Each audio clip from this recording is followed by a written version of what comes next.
saudara-saudara sekalian, marilah kita merenungkan firman Tuhan pada pagi hari ini yang diambil dari Galatia 6 ayat 9 sampai 10. Sebelumnya marilah kita berdoa lebih dulu. Terima kasih ya Tuhan atas penyertaan Tuhan pada pagi hari ini. Kami diberi kesehatan sehingga kami bisa merenungkan firman Tuhan bersama-sama. Kiranya Tuhan memimpin kami, memberikan pencerahan kepada hamba. Biarlah melalui hamba-hambamu ini kami bisa menyampaikannya dan dimengerti oleh orang yang mendengarkannya.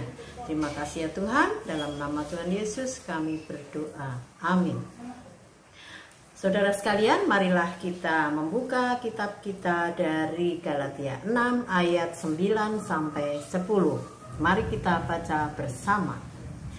Janganlah kita jemu-jemu berbuat baik, karena apabila sudah datang waktunya kita akan menuai jika kita tidak menjadi lemah.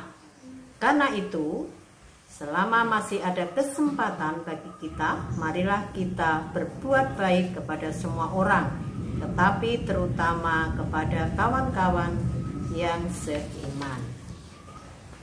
Dari ayat yang sudah kita baca tadi, janganlah kita jemu-jemu, janganlah kita bosan, janganlah kita lalai, janganlah kita kendor untuk menabur benih kebaikan yang berguna bagi orang lain. Karena apabila sudah datang waktunya, kita akan menuai, yaitu kehidupan yang kekal. Dalam ayat 10, kita orang percaya juga punya kewajiban, yaitu berbuat kasih selagi ada kesempatan. Nah, di situ tertuliskan ya, kita berbuat kasih pada saudara-saudara yang seiman. Di dalamnya saudara kita atau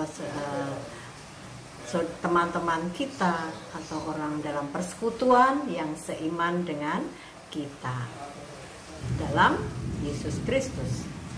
Perikop ini menunjukkan keprihatinan Rasul Paulus bahwa orang-orang di Galatia tidak mengabaikan dan tidak berhenti untuk mengumpulkan uang bagi orang-orang percaya yang menderita di Yerusalem akibat salah satunya kelaparan dan lain-lain.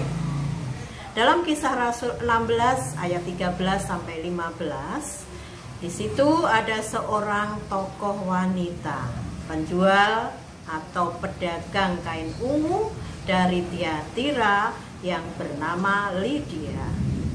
Lydia tinggal di kota Filipi, kota di mana dikenal sebagai kota industri, kota perantauan, ya. Seperti halnya kalau di negara kita ya Jakarta ya Ibu, saudara sekalian. Sangat mungkin sekali Lydia itu seorang yang kaya raya.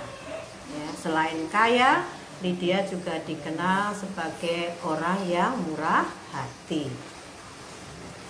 Ya, contohnya Lydia bersedia untuk memberikan tumpangan kepada orang-orang yang melayani Tuhan.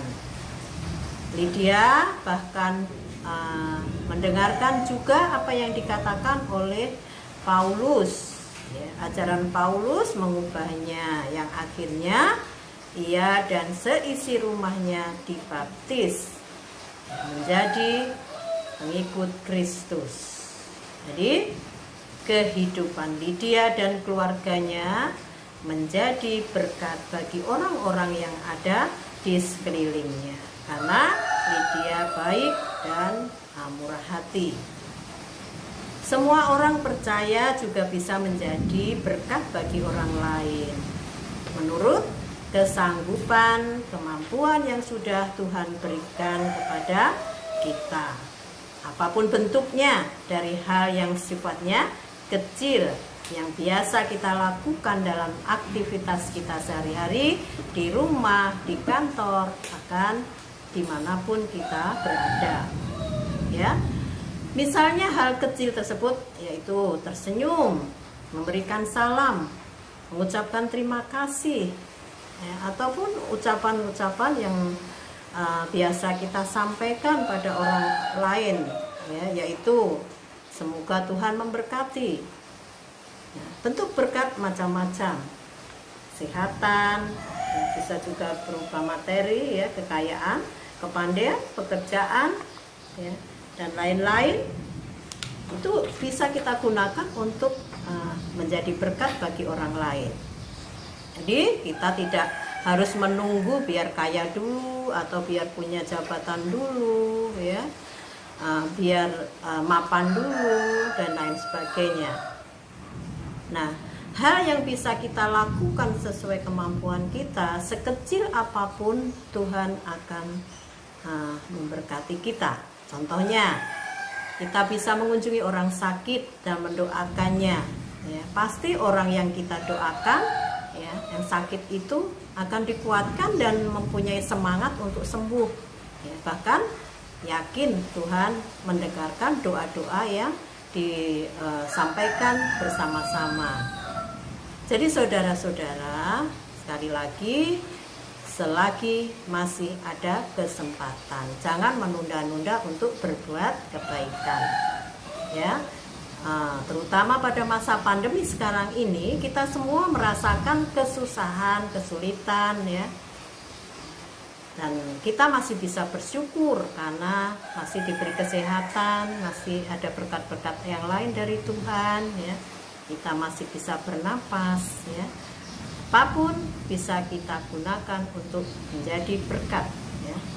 Contohnya, yang apa yang kita punyai sederhana mungkin, ya. Ada apa yang ada di rumah, ya, bisa kita berikan bantuan, ya, berupa sembako, obat-obatan, pakaian dan lain-lain, ya.